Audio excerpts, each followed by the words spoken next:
Okay, hello, welcome to the weather update. It's almost 10 o'clock on December 22nd, 2019. First full day of winter, though not feeling like it. Winter solstice was yesterday. Kind of a warm day, and we did have some clouds from time to time. You could see there's a lot of cirrus off to the south, and we had some clouds, some cirrus actually coming from the north today. Let's go and look at our MODIS satellite for the day, and you'll see that we're kind of like had some cirrus over us coming in from the north, and then they had the cirrus from the south. We were kind of sandwiched in the middle, but the sky was not all that great today across our area. Not like we had on Friday and Thursday, obviously, with that beautiful clear sky. And we had a lot of clouds around yesterday too, a lot of high clouds. So it's been warming up a little bit. So we're going to take a look at see what it was today. It was kind of a warm day today, kind of mild. Definitely felt like it was above average. Still 42 at Farmingdale right now, and we did hit 47, so it definitely was above average for the day. I'll have to look at the actual average temperature for the day. We'll go and we'll look at Islip in a minute. Let's see. I'm sure it was warmer still in Toms River. So right now, actually, it's cold. It's radiated away there a little bit because they're in the Pine Barrens, but it managed to hit 51 during the day. I wonder if West Hampton's radiated away too. Take a look at West Hampton too and see if it's radiated.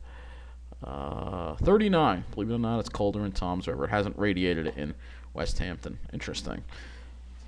Sometimes you do get that.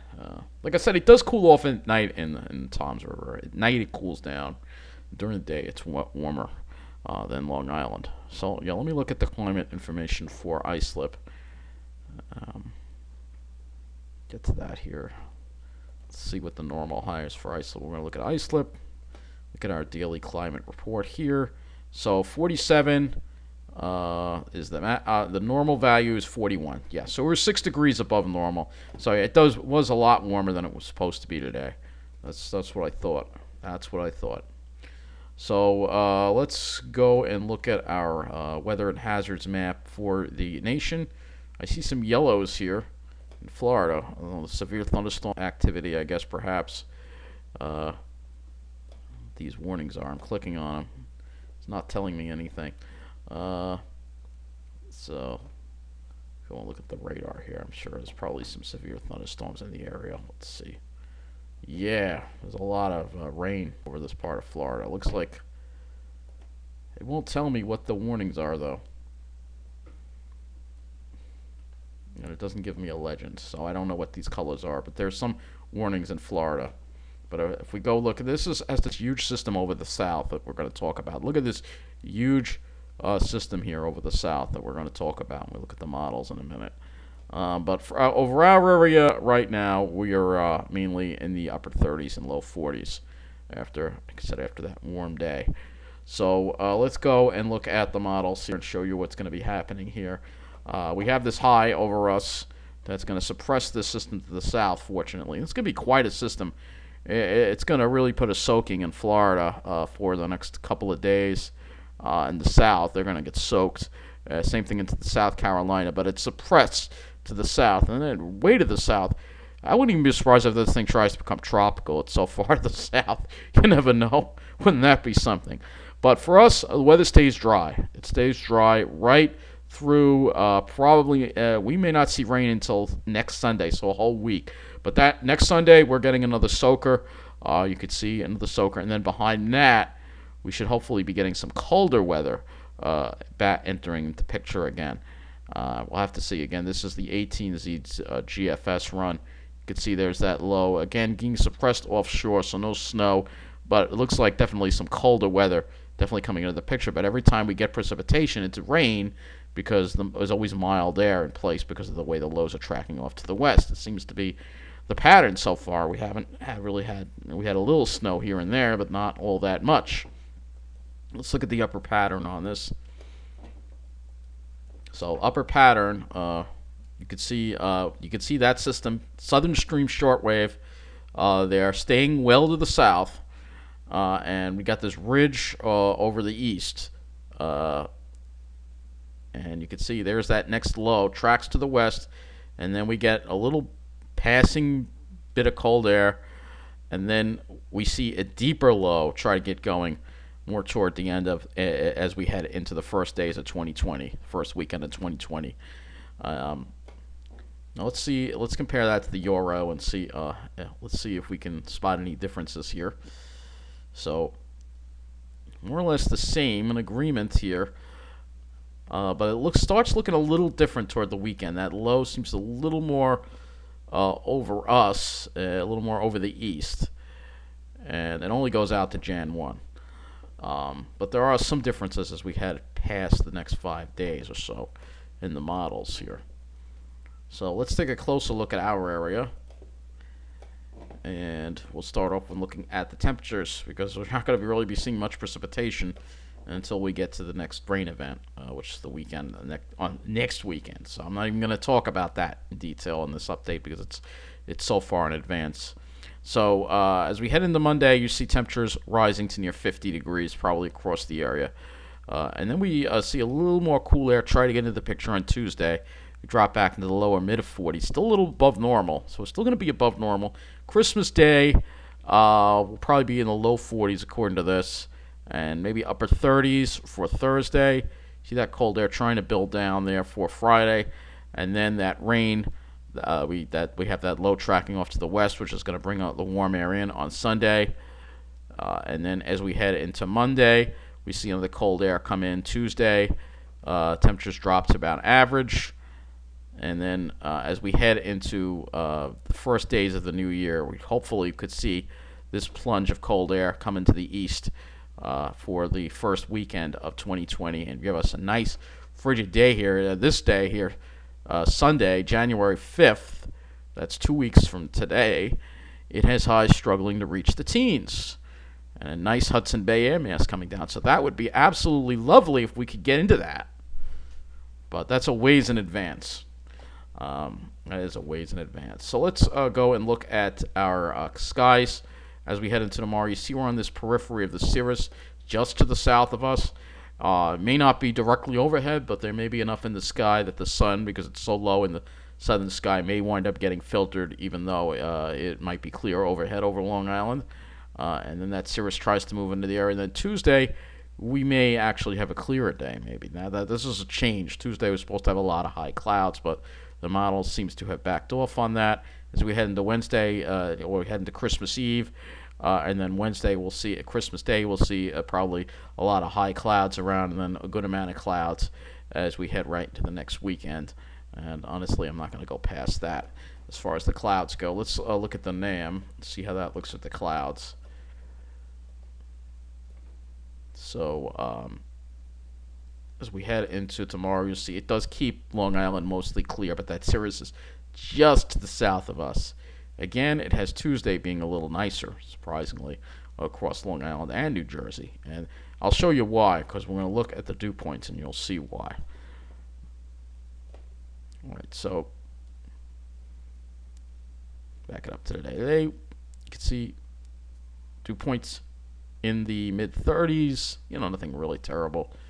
But you can see drier air and then a wind shift to the north on Tuesday, and that may help clear the skies out a little bit, and that's why I think the models are giving us clearer skies. So at least it'll be a little colder and drier Christmas Eve. If we look at the NAM temperatures, which always tend to be a little cooler, you'll see we're close to average. We're close to average. So that's good. So it'll cool down a little bit at least. So let's go and look at some other information here that I want to look at. And this is regards to that southern storm. So this is going to be kind of interesting.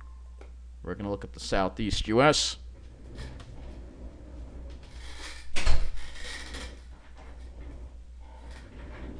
Sorry, I just had to step away for a moment. We'll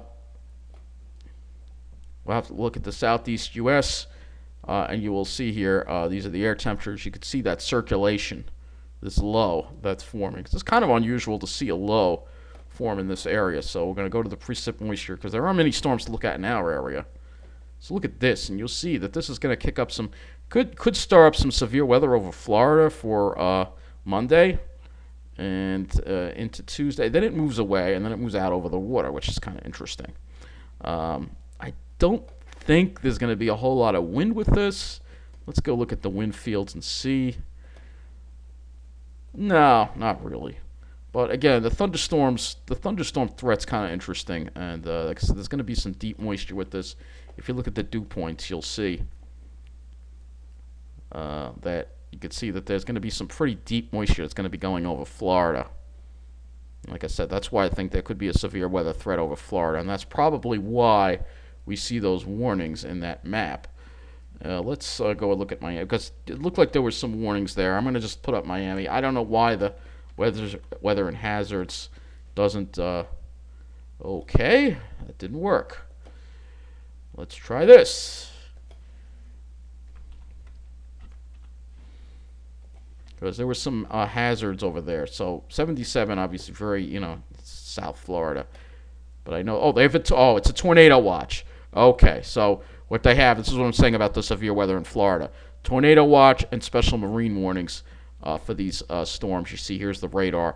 So again, that's all because of these like sort of like feeder band type of things going over Florida right now, which is kind of interesting to see. Again, a little unusual. I don't know. I don't usually remember seeing these kind of thing at this time of the year. It's a little unusual. So we're going to look at windy.com and see what the Euro has as far as wind gusts go for this. Like I said, I think it's more of a... there we go. So yeah, there actually are some strong wind gusts with this. So I just want to see what the Euro is with this thing. You could see I want to see what happens once it gets out over the water. This thing tries to become organized or not. No, but look at how it's tracking. You can clearly see it's tracking right into the tropics. So normally you have a trade wind that goes from east to west, but this is going from west to east. And it's just getting pushed right down into the middle of the tropics, which is kind of interesting. Kind of just dissipates, but it's kind of interesting. Yeah, keep an eye on it, that's for sure. So let me go back to the MODIS, and I just want to touch on the wildfire situation in Australia, because we have that going on too as well. So we're going to look at Australia here. These wildfires and putting out tons of smoke. These are all in New South Wales. Just huge fires. There's some new ones now that popped up. We saw this in the northern hemisphere during the summer, and now we're seeing this during the southern hemisphere, because it's summer in the southern hemisphere right now, and we're seeing these huge wildfires going on that they've been burning for weeks and weeks and weeks, and some right by Sydney too. So imagine what it's like in Sydney, how thick the smoke is that they are dealing with. We're dealing with, again, more of the consequences of the climate emergency we are in, that I'm going to continue to talk about from time to time when I do these weather updates, because this is very unusual. It's the worst fire season I think they've had in history there in New South Wales and Australia. So let's be fortunate that our weather isn't like that. But it was kind of warm today, and definitely warmer than it should be. Again, we will be seeing that again tomorrow. If we do look at our National Weather Service forecast, you'll see 53 for the city, 49 at Farmingdale. And when it's warm, unfortunately, you have all the characters that come out in that we got to deal with at our train stations in the middle of the island. That's certain demographic obviously doesn't have to deal with that on the South Shore, but I don't talk about that anymore. That's my colleagues. They'll continue to talk about it. But anyway, that does wrap up this weather update. Probably won't have another one until toward the end of this week, because it's not really going to be a whole lot going on with the weather here. Just dry weather, varying amounts of sun and clouds, and we're going to range from seasonal to above normal. Tomorrow's above normal, then around Christmas Eve, Christmas Day, we go down to a little more seasonal for the year, hopefully. So it'll at least feel like Christmas, but no, we're not going to have a white Christmas, unfortunately. So that wraps up this weather update. Have a happy Hanukkah and a Merry Christmas to all my viewers, and take care.